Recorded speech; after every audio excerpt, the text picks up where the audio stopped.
Bonsoir bonsoir à tous, bienvenue dans l'Afterwork en partenariat avec la Tribune et BPI France. Je suis ravie de vous retrouver.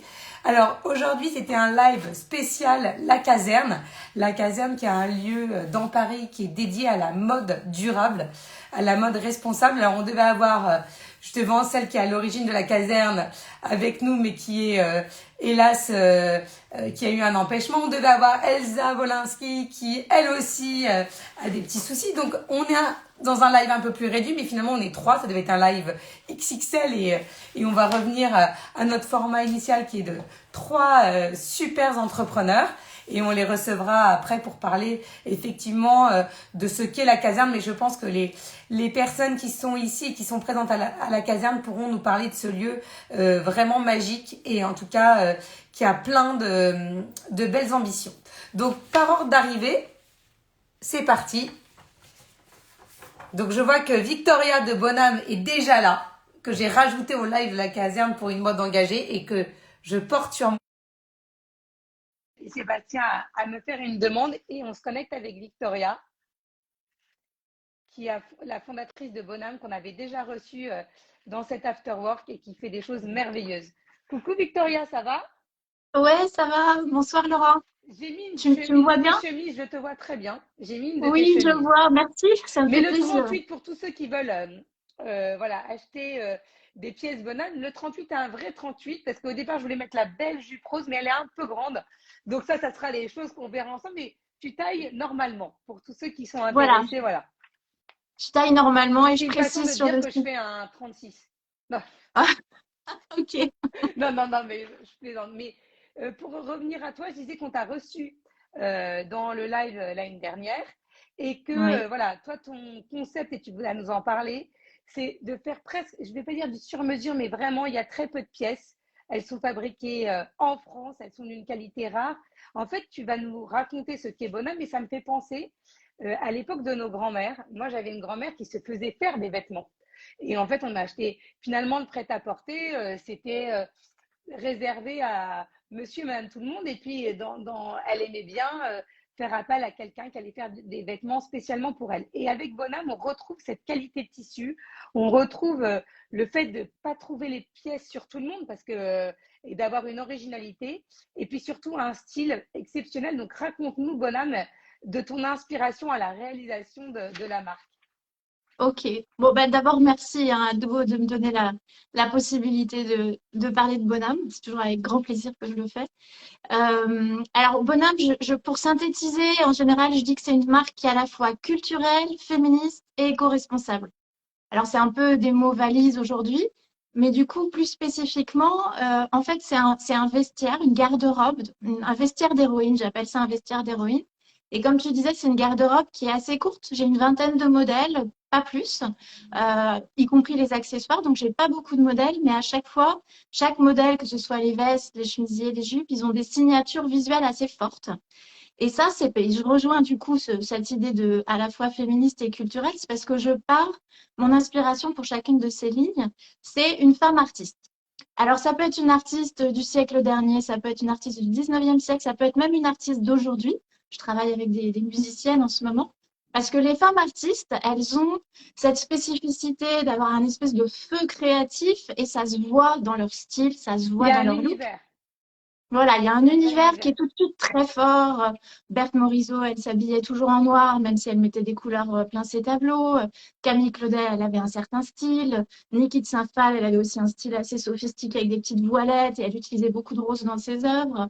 Les musiciennes avec qui je travaille aujourd'hui, elles ont un style un peu plus rock, mais avec des petites touches glamour. Donc en fait, ça me donne une inspiration infinie. Et effectivement, toutes mes silhouettes sont différentes les unes des autres. J'ai des vestes avec des grosses manches gigots, j'ai des vestes Montre-nous, plus fins. montre-nous en même temps, hein. Ah bah oui, bah alors je montre un peu. Donc il y a par exemple la veste qui est derrière moi. On voit qu'elle a ces manches gigots qui sont apparues vraiment, enfin, qui se sont beaucoup développées au 19e siècle, mais qu'on revoit énormément dans la mode. On les a vues beaucoup dans les années 80, on les revoit encore aujourd'hui. Bah, le chemisier que tu portes, il a un petit détail avec un Et volant je montre de aussi col. les. Voilà, et des manches mousquetaires qu'on peut porter soit en arrondi sur la main, soit en poignée mousquetaire. J'ai des chemisiers, celui-là tu le connais parce que tu l'avais porté. Là, Il est sublime. voilà, le chemisier Colette avec un petit détail de dentelle. Ben ça, c'est typiquement une allusion à la richesse de vocabulaire de Colette, son côté à la fois hyper raffiné et hyper sensuel.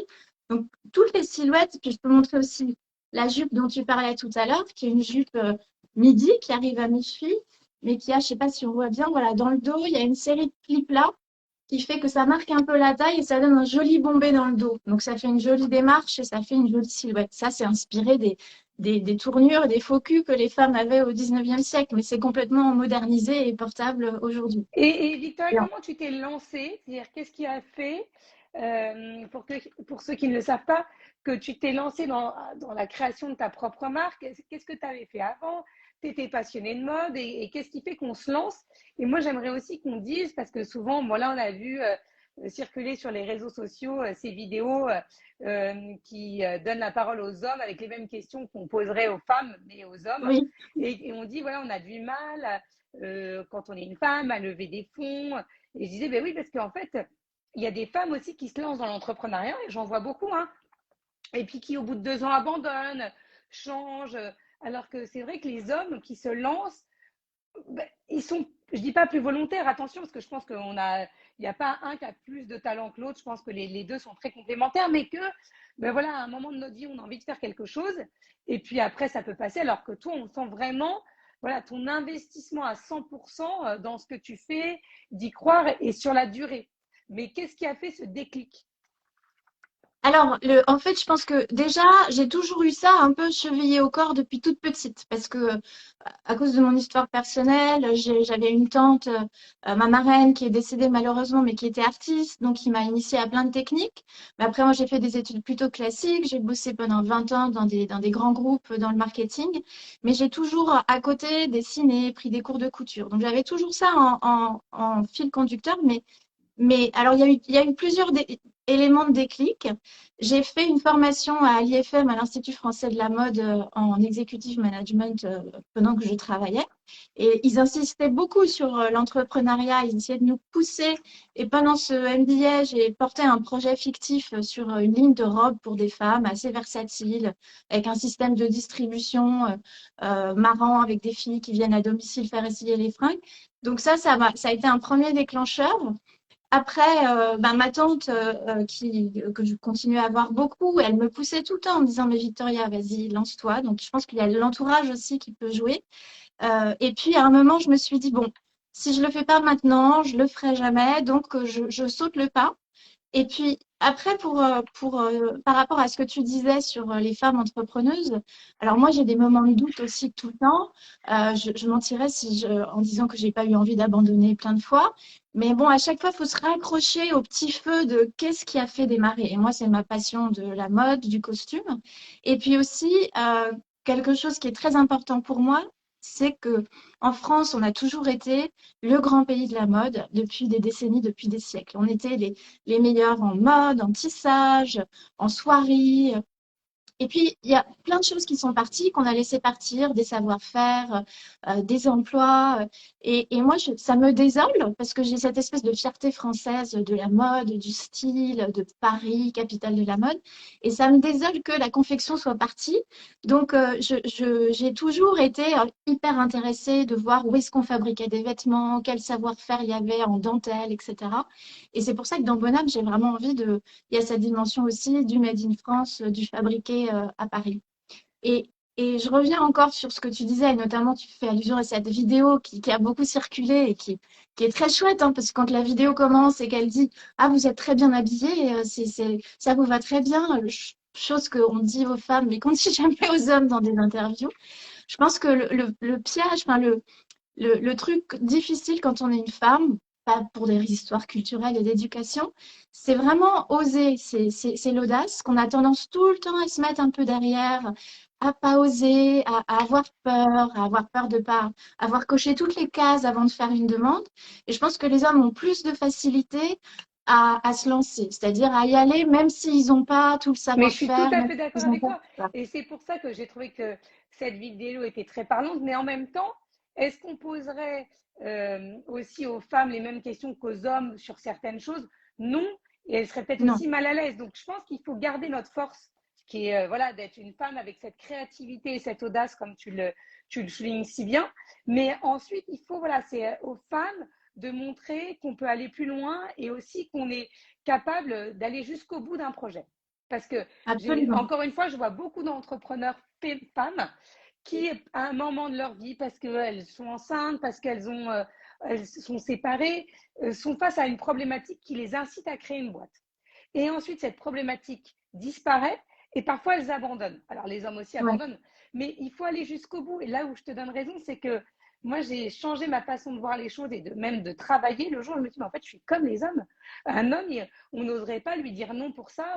Donc, il faut imposer. Et je rejoins exactement ce que tu dis. Donc, c'est important d'aller jusqu'au bout et d'être sûr de soi et de se dire, il n'y a pas de raison. Alors, c'est un travail peut-être à faire sur soi-même, mais Ouais. c'est ce qui fait que aussi, après, les fonds vont faire confiance, on reflète l'image que l'on a de soi. Donc, si on arrive et qu'on doute, évidemment, en face, on sent qu'il y a du doute. Même si, Ben oui, parce que même s'il n'a voilà, pas le lieu doute d'être. derrière le doute. Mm. Exactement. Parce que je vois tellement de femmes avec du talent et c'est vrai que c'est pas normal qu'elles génèrent pas plus de levées de fonds. Là-dessus, mais voilà, aux hommes de changer sur leur regard et aux financiers qui portent sur nous, mais c'est aussi à nous de changer l'image que l'on a de nous-mêmes. Je pense que les deux sont liés. Et, Ouais, absolument. et là, donc, quel est juste pour qu'on, donc là, tu nous as parlé de ta collection et comment dans les mois à venir, voilà, comment tu vois les choses? Les pièces, on les retrouve évidemment en ligne, tu fais des pop-up stores, mais voilà, pour ceux qui voudraient te découvrir et qui ne te connaissent pas. Bah alors moi, je suis justement ce moment, cette frontière, parce que j'ai commencé assez récemment. Donc j'ai développé en mode vraiment organique, bouche à oreille, et très féminin d'ailleurs. Je voulais être absolument sûre que le concept était bon avant d'emprunter de l'argent, etc. Donc là, je suis vraiment au stade où je me dis, bon, maintenant, ça suffit la prudence, on y va. Donc, je suis au moment où je vais démarrer des campagnes pour aller chercher justement des financements, que ce soit du crowdfunding ou autre chose. Et je suis dans ce moment charnière, donc ça me parle beaucoup tout ce que tu dis. Et je pense que du coup, pour les femmes qui ont envie de se lancer, il faut se dire qu'à un moment, voilà, il y a toujours ce moment de déclic. Et ce qui nous fait arrêter, c'est la peur. C'est toujours la peur. C'est vraiment la peur du grand saut, la peur de l'inconnu, la peur de je vais pas y arriver, toujours cette peur de l'échec, le syndrome de la bonne élève, etc. Et en fait, il faut y aller parce que déjà, on apprend beaucoup par l'échec. Moi, j'ai changé plusieurs fois de concept parce qu'il y a eu le confinement, donc j'ai dû changer mon fusil d'épaule plusieurs fois. On apprend énormément en se plantant, en partant dans une mauvaise direction. Donc, c'est pas mal au départ de faire un peu petit, puis de tester des choses. Et puis, plus on teste, plus on se sent rassuré par sa ligne, plus le projet commence à se dessiner. On se dit, bah, c'est ça vraiment mon cœur de message. Et ce moment-là, il faut surtout pas lâcher. Il faut donner des grands coups de pied dans sa peur et il faut y aller, se dire, ça y est, je suis prête. Et donc, et comme tu disais, c'est aussi, je pense, aux financiers de prendre un mindset qui est de se dire, quand j'ai une femme en face de moi, elle va peut-être pas enfoncer les portes aussi fort qu'un homme, elle va peut-être être un peu plus timorée. Donc, allez la chercher un peu plus et à nous aussi de faire cet effort de fissurer un peu l'armure, d'y aller, de ne pas avoir peur de se planter et de prendre des risques, en fait. C'est ça. Je pense qu'on a moins ce naturel et ce truc d'être un peu casse-cou et de prendre des risques. Et or, quand on prend des risques et qu'on ose, et ça, vraiment, je peux parler de mon expérience personnelle. Il y a tout d'un coup, il y a plein de trucs qui se déclenchent. Il y a des petites opportunités qui arrivent. Il faut saisir les opportunités, il faut rencontrer des gens. Faut pas hésiter à taper à des portes. Il faut demander aussi. Il faut oser demander, se faire aider. Moi, j'ai beaucoup voulu me débrouiller toute seule sur plein de choses tout le temps. Et j'ai réussi à franchir en tout cas ce cap psychologique. Donc Ah, moi, je suis vraiment dans la grande étape de recherche de financement et de me dire, bon, maintenant, comment tu fais pour faire émerger ta marque, donner plus de notoriété et de visibilité? Ça veut dire de l'investissement, donc il faut de l'argent. Donc à un moment, il ne faut pas avoir peur de mais rentrer dans bien ce... sûr, et puis de se diluer, il ne faut pas avoir peur, voilà, de donner une partie de sa boîte pour avancer de manière plus efficace, Absolument. parce que si on reste petit tout seul, ça n'a aucun intérêt. Et Ouais, l'avantage, et après je conclurai là-dessus avec toi, c'est que moi qui suis fan depuis, voilà, depuis que je te connais, c'est que Bonham, tu ne copies personne et en fait, tu restes unique. Et je pense qu'aujourd'hui, quel que soit le secteur qu'on choisit, mais ça peut être des secteurs de B2B, ça peut être dans la science, dans le médical, dans la tech, là dans la mode. Ce qui est important, c'est que tout de suite on puisse comprendre ce qui est différenciant. Et voilà, comme de dire on va ici pour telle raison. Parce que des marques de mode, il y en a plein et il n'y en aura jamais qu'une seule. Des restaurants, Absolument. il y en a plein. Il y a plein de marques voilà, qui sont obligées, des startups, d'exister dans des domaines où il y a déjà des places qui sont occupées. Le tout, c'est de dire quelle est la différence par rapport aux autres. Et c'est là où toi, je trouve que tu réponds totalement voilà, à cette question. Et en tout cas, bravo pour ce que tu fais. Je suis ravie de t'avoir reçu.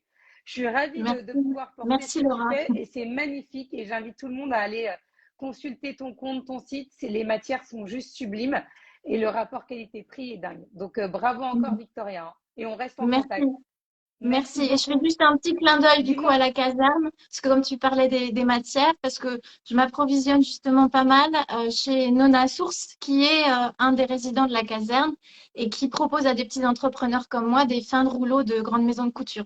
Donc c'est super parce que ça permet d'avoir des très beaux tissus à un coût abordable. Voilà. Merci. Merci beaucoup en tout cas. À très vite, Victoria. À bientôt Laura. Merci.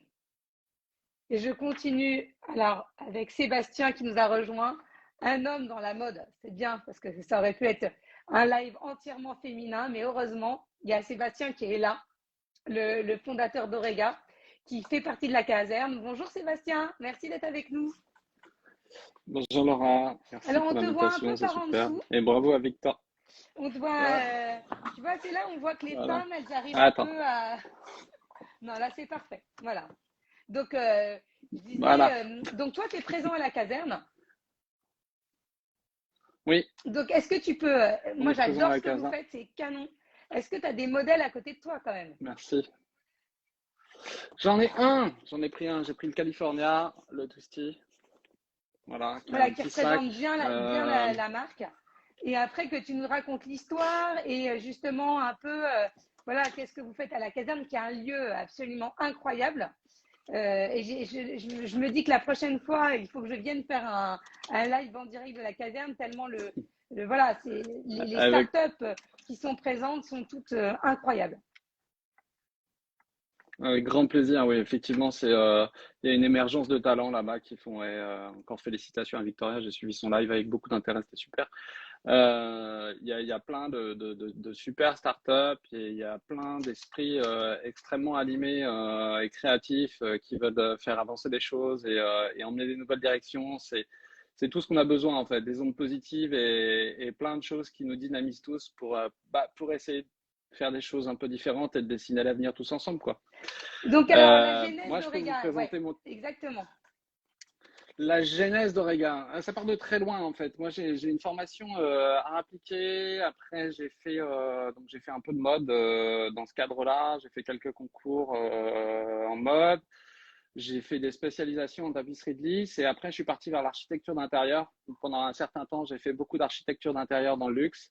Et il se trouve que ça m'a permis de croiser, en parallèle d'autres passions, mais ça m'a permis de croiser Hermès et tout ce qui se faisait de ce côté-là. Il est assez fasciné par tout ce qui était autour du cuir, de la sellerie et tout ce qui se passait dans cet univers qui, pour moi, déclenchait vraiment un sentiment profond d'authenticité et de savoir-faire, d'artisanat et en même temps de tradition et qui permettait un certain level d'innovation. Et il se trouve que dans le parcours qu'on a traversé avec mes associés, on s'est croisés à un moment donné où on a eu dans ce prolongement-là, à HEC, on a eu des formations, notamment pour l'entrepreneuriat social et tout ce qui tournait autour de RSE. Et on a été galvanisé par l'idée vraiment d'essayer d'avoir un impact positif sur notre entourage d'une façon peut-être différente, en fait, plutôt que d'essayer de demander aux gens de donner quelque chose comme ça pour rien en fait, essayer de faire changer un peu le côté mercantile de l'histoire et se dire que finalement, en vendant un produit, on pouvait avoir une action positive. Donc nous, on a fondé tout notre modèle, tout ce qu'on avait envie, sur le fait de créer un produit et que ce produit par lui-même ait un impact positif. Donc de ce produit-là, nous, après, ce qui se passe, c'est qu'on produit sur cette base-là, on produit nous-mêmes un cartable dans cet esprit-là. Bon, c'est pas exactement celui-là. Celui-là, c'est un prototype qui est équipé d'un module solaire sur le haut et qu'on distribue gracieusement à des enfants dans des zones où ils n'ont pas d'énergie et d'électricité pour pouvoir faire leurs devoirs le soir. Vous pouvez voir, si vous voulez en savoir plus, sur Regaï, on a une très modeste petite page YouTube sur laquelle on a mis des vidéos de notre premier voyage et où on a vécu des moments absolument extraordinaires avec des enfants et à qui on a pu transmettre les premiers volets. Alors évidemment, c'était avant le Covid, donc depuis, c'est un petit peu plus compliqué, là. On espère beaucoup que la situation se rétablisse vite pour continuer. Et puis voilà, dans cette foulée-là, aujourd'hui, on vient de passer, je pense comme tout le monde, des moments un peu complexes, mais on a continué dans ce prolongement-là pour se développer. Et tu sources justement tous tes produits, tous ces cuirs, comment Alors, tous nos cuirs, ils sont entre la France et l'Italie, beaucoup en Italie, il ne faut pas se le cacher, toute l'industrie du cuir, en tout cas la production des matières, elle est beaucoup en Italie. Ensuite, l'assemblage, la façon, la conception, pour nous, elle est dans l'ouest de la France. On fait tout en France et tout est made in France. Et aujourd'hui, alors après, quand on achète par exemple le sac que tu viens de nous montrer, c'est-à-dire qu'il y a un cartable qui est fabriqué pour un… Ouais, c'était l'objectif de départ, c'était très ambitieux. Aujourd'hui, on arrive avec 5 sacs à peu près à faire un D'accord, cartable. ce qui est déjà pas mal, hein. Mais ouais, franchement, on est assez fiers de ça. Après, on est tout jeune, on démarre, hein, bon, on se motive là-dessus. Mais non, Et alors, quel est le chouette prix qu'on du arrive à sac? avancer. Un sac comme ça, le Twisty, donc on a plusieurs modèles. Il faut que je vous raconte l'histoire des sacs après. J'espère que ça va. Le Twisty, comme ça, il vaut 380 €. En moyenne, on est sur une tranche entre 320 et 400, 420. Ça va dépendre vraiment des modèles et des tailles de modèles. Et donc, l'histoire du sac. Voilà. Alors, l'histoire du sac. Moi, j'ai une passion j'ai un papa qui était décorateur floral, donc j'ai une passion pour les fleurs et j'ai une passion pour le pliage. Et en oui, ça fait, fait il se très trouve pliage qu'en quand on cherchant, voit ça. ouais, celui-ci, alors je pense que quand vous le regardez de face, vous devez reconnaître le bulbe d'une fleur de pavot. Voilà, l'inspiration, c'était ça. Il faut savoir que dans mon parcours artistique, j'ai travaillé sur le Japon et la Japanime. Et donc, du coup, tout ce qui était origami aussi, ça m'a vachement influencé. Donc, à un moment donné, pour créer des sacs, je faisais des dessins et puis me rendant compte que ça marchait pas, et ben, j'ai plié des feuilles de papier, je me suis mis à jouer avec les ombres et les lumières. Et à un moment donné, je me suis retrouvé avec toute une série de petits bonhommes et de petits machins en papier et c'était assez drôle. Et on a fait quelques sélections, on en a poussé quelques-uns et dont celui-ci qui est né, effectivement, vous pouvez le retrouver avec, voilà, c'est une forme de pliage de papier qui est inspiré et qu'on a travaillé pendant 18 mois pour réussir à retrouver cet esprit de pliage de papier, mais avec du cuir et tout en artisanat. Oui, qui est votre modèle phare. Enfin, c'est celui qu'on… Celui-ci aujourd'hui, ouais, c'est notre modèle phare. Et là, on va bientôt, j'invite tous ceux qui ont envie à se connecter au site dans 3 semaines. On arrive avec trois nouveaux modèles, dont celui-ci, une évolution de celui-ci, et puis un nouveau qu'on n'a jamais vu, et un développement du tout premier qui était un sac qui s'ouvrait et qui permettait d'accéder absolument à tout en ouvrant avec un côté un peu boîte magique. Et quoi. Sébastien, Plutôt en mode. une dernière question. Aujourd'hui, de quoi tu as besoin? C'est-à-dire de notoriété.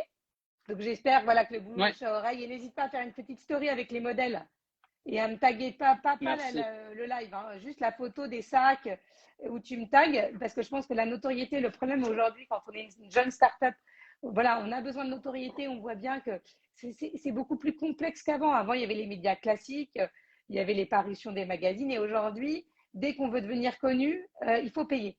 Et franchement, moi, je me bats contre ça. Et d'ailleurs, je reçois un nombre de demandes de collaboration. Je dis, mais non, en fait, moi, je veux bien tester. Si ça me plaît, j'en parlerai, mais sans que vous ayez rien à payer. Mais parce que ça m'aura vraiment plu. Après, j'ai la chance de vivre de mon métier de journaliste, mais c'est vrai que ça a un peu biaisé. C'est-à-dire qu'en fait, finalement, on a les moyens, on communique. Et alors qu'avant, il y avait plus de possibilités d'être dans des médias différents et si vraiment on avait un bon produit, d'en faire parler. Là, ça continue, mais c'est plus long, je trouve, et plus fastidieux.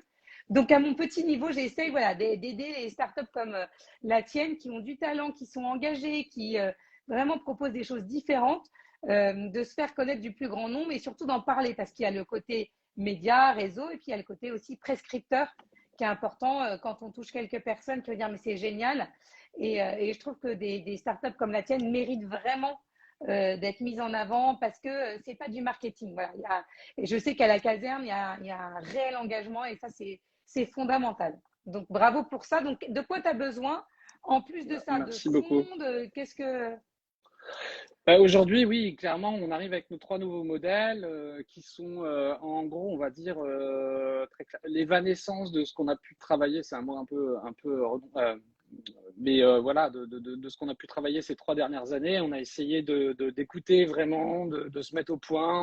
On a tenté plein de trucs. On a fait pas mal d'erreurs aussi, hein, mais je crois que c'est de ces erreurs qu'on apprend le plus. Mais du coup, oui, on va là, dans quelques semaines, justement, on va se lancer pour aller chercher des fonds, ouais. Aussi, et pour pousser, parce qu'en fait, très clairement, comme tu le disais justement, la notoriété, je crois, à ce niveau-là de marque de mode, c'est le premier levier qui permet d'émerger et d'exister. Et qu'aujourd'hui, cette notoriété-là, eh ben, on a plusieurs façons, enfin, il y a principalement 2 façons. Un coup de pouce de quelqu'un qui aime le projet, ou alors une levée de fonds qui permet de C'est communiquer ça. vraiment fortement et de dépenser de l'argent en médias. Et malheureusement, il se trouve qu'aujourd'hui, il y a énormément de marques, même un peu, sans parler des plus connues, mais énormément de marques qui ont de l'épaisseur, qui rincent énormément et Ah, qui mais non, noient mais c'est la exactement communication ça. visuelle. Et d'ailleurs, j'en parlais avec des directrices de communication de grands groupes qui me disaient, c'est vrai qu'aujourd'hui, si on veut vendre, ben voilà, on va aller payer tel influenceur des sommes colossales, mais en fait, on biaise tout.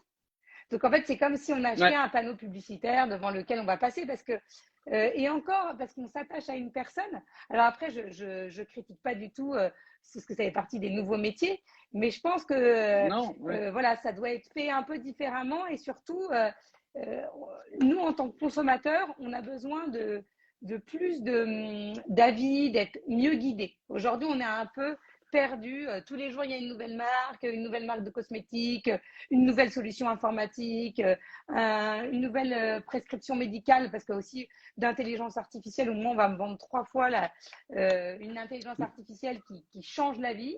Et c'est vrai qu'on a du mal à s'y retrouver en tant que consommateur, et je pense que c'est ce qu'on recherche aujourd'hui, et de voir des marques très, très différenciantes, comme la tienne, comme celle de Victoria, où vraiment, voilà, il n'y en a pas deux. Voilà, c'est important. Moi, j'aime recevoir des entrepreneurs qui sont différents les uns des autres et qui ne se copient pas. On a cette chance d'avoir des identités très fortes avec Victoria et je pense que le côté Made in France aujourd'hui, sincèrement, j'ai l'impression que les consommateurs n'ont pas cette conscience, même si Ça change, il y ça a commence à changer quand même. voilà, il y a un côté un peu militant du consommateur qui va plutôt tendre à regarder et à étudier le Made in France, mais ça ne fait pas l'acte de transformation et l'engagement auprès du produit quelque part sur autre chose. Ce qui va vraiment rassurer, effectivement, c'est ce côté notoriété, ce côté pub, hein, on va pas se mentir, où ça apparaît auprès de quelqu'un. Et malheureusement, bah, ça, c'est encore loin à changer. On espère que ça bouge, on fait tous pour que ça bouge. Et heureusement, grâce à des gens comme toi, on arrive à se montrer un peu plus et peut-être à Non, émerger mais enfin, quoi. tu vas venir parce que là, en plus, on lance au mois de mai prochain les petits déjeuners justement avec BPI des entrepreneurs pour créer de la synergie et faire en sorte voilà, que les choses se déploient encore plus vite. Voilà, Canon. donc Canon, j'espère on que tu sera seras là. là. Exactement. En tout cas, merci Sébastien d'avoir été avec nous. À Merci à très toi. vite. Bye Bye. bye, merci. Donc, allez voir sur le compte Instagram d'Orega. De toute façon, le live est disponible sur mon compte Instagram, sur les réseaux de BPI France et de la Tribune, et on compte sur vous. Et on va recevoir Delphine. Voilà.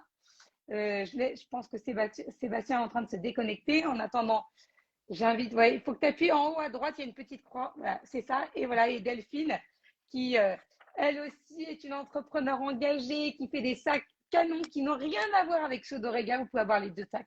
C'est des sacs. Et moi, je suis une des premières fans du tout Ouais. début. Donc, Delphine, je suis ravie de te recevoir et que tu nous expliques voilà, cette mode engagée qu'on défend.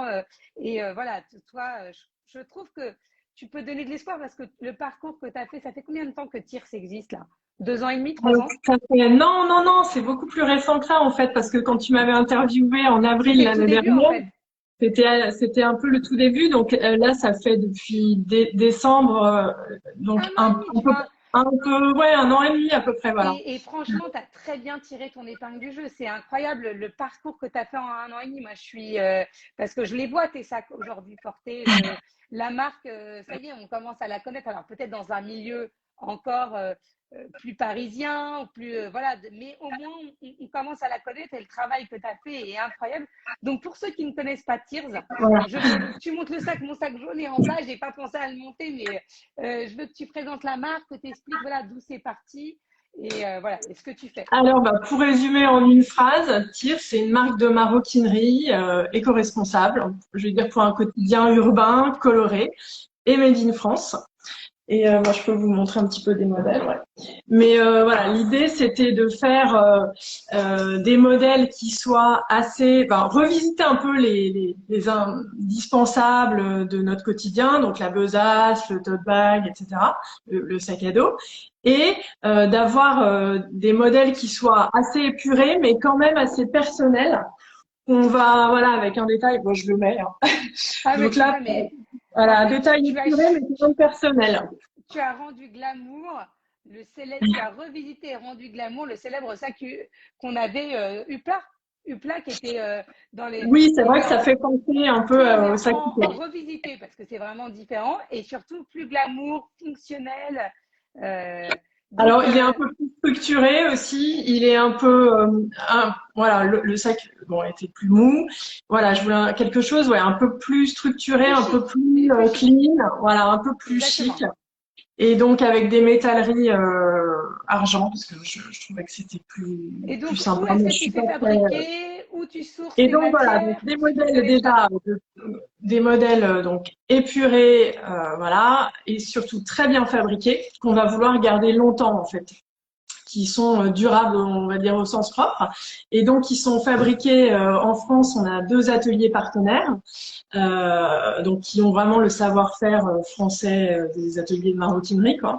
Donc il y en a un qui est à Pantin et l'autre qui est en Normandie et qui fait travailler aussi des personnes. C'est une entreprise adaptée qui fait travailler des personnes en situation de handicap aussi. L'un Non, des mais 2 ateliers. et, et, Voilà. ce qui- et donc là, aujourd'hui, t'en as parce que là, on voit bien Alors, mais comme si donc t'as là, pas ça une c'est la couleur petite pêchée. taille.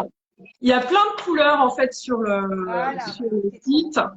Pour l'été, donc il y a toutes les couleurs, voilà, très sympa, un peu forte, parce qu'en fait, moi j'aime bien le côté coloré aussi. Je trouve que c'est, voilà, ça apporte une touche de gaieté dans le quotidien et on a envie de ça.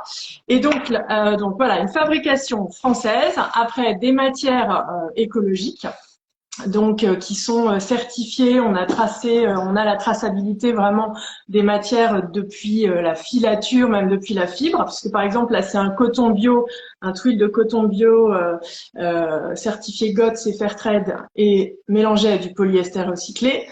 La toile a un traitement imperméable, mais là aussi il a fallu chercher parce que normalement les traitements imperméables c'est avec des produits qui sont pas du tout écologiques, donc là c'est un traitement sans fluorocarbone. Et sinon, tous les détails sont en cuir, donc c'est du vrai cuir, mais à tannage végétal. Là aussi, c'est plus écologique, puisque c'est. Et toi, aujourd'hui, qu'est-ce qui. Voilà, parce que maintenant, je disais, Donc, moi, je vous montre je alors vois. les petites nouveautés de l'été. Donc, il y a un coton Ah, bio magnifique. et chanvre, parce que le chanvre aussi, c'est très écologique. Et puis après, il y a le moyenne taille. Pareil, il y avait un certain nombre de couleurs avec, je vous montre pas l'intérieur, mais il y a plein de poches. La très grande. Donc, ce sont des modèles unisexes qui sont achetés aussi bien par les hommes que les femmes. Il y a Ah, ça, c'est aussi magnifique. les cabas qui sont réglables. Donc, quand on part en week-end, on peut le mettre en portée-épaule. Et aussi, on a une petite variante qui a une dégaine assez cool, avec le montre, avec la sangle en coton. Donc, pareil, c'est le cabas. Il va falloir que tu Et nous fasses une story avec tous les sacs réunis. Hein. Et puis, on a des nouveaux petits formats comme celui-là, un petit format zippé. Et aujourd'hui, Delphine, vous êtes combien chez Voilà. Tears? Alors, je me fais aider de personnes ponctuellement, mais après, je suis associée avec mon mari, qui travaille lui, donc il m'aide plutôt principalement les week-ends, etc. Lui, il est plus sur la partie, on va dire, digitale. Moi, je m'occupe de tout le reste, et après, je me fais aider ponctuellement par des anciens collègues ou des amis.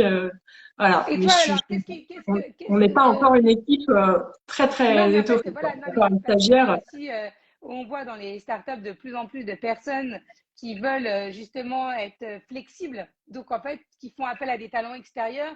Donc au final, il y a plein de gens qui travaillent pour la société, mais pour d'autres sociétés également, parce que dans les premières années, on a besoin de cette flexibilité, de tester, et c'est plus compliqué d'engager des gens en CDI Exactement. dès la première année. Mais là, justement, comment tu fais pour transformer l'essai et pour voilà, passer à l'étape au-dessus?